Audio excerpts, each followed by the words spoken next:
大家好，我是罗伯特。今天继续说军费的问题。军费需要有钱人来投资解决，需要联络有钱人或者成为有钱人。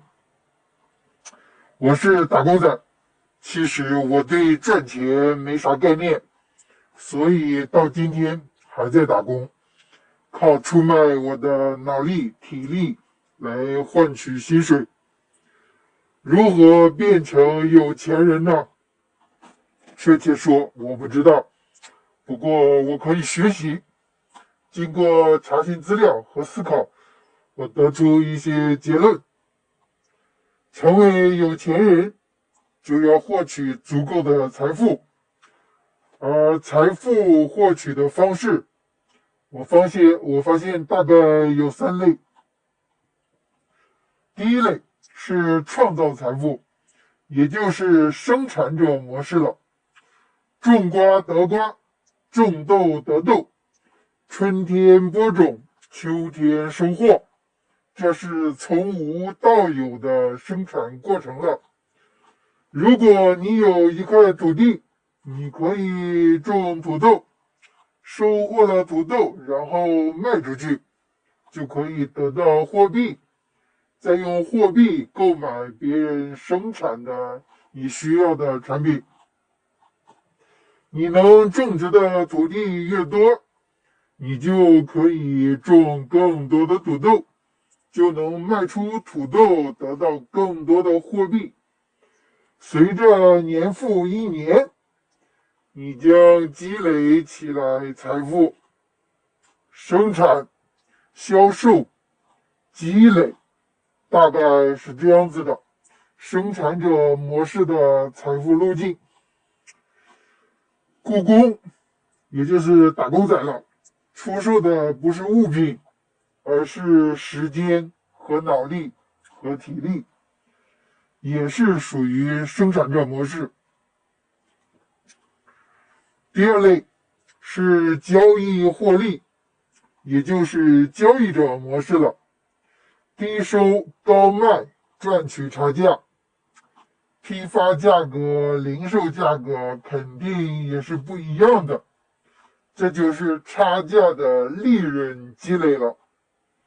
你有上千亩土地，种的都是土豆，你的时间、精力可能都要花在打理整个种植过程了，甚至可能还要雇工。你收获了那么多的土豆，如何把它们卖给千万个家庭呢？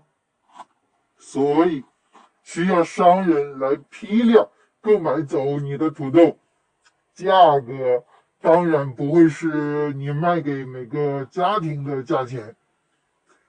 虽然你以低于零售价的价格批量卖给了交易商，但你不用头痛如何把土豆销售给千万个家庭了，你可以专注于种土豆。而交易商呢，来组织物流和门店零售，土豆最终到了需要它的千万家庭的锅里。买卖、差价、积累，这是交易者模式的财富路径。诈骗也属于交易者模式，但属于是虚假的交易。要么是买了产品不给钱，要么是收了钱没给承诺的产品。这个涉及到信用问题。信用和欺诈是一对两生子，改天展开再说。第3类就是抢劫了，这个是掠夺者模式了，也就是俗称的土匪。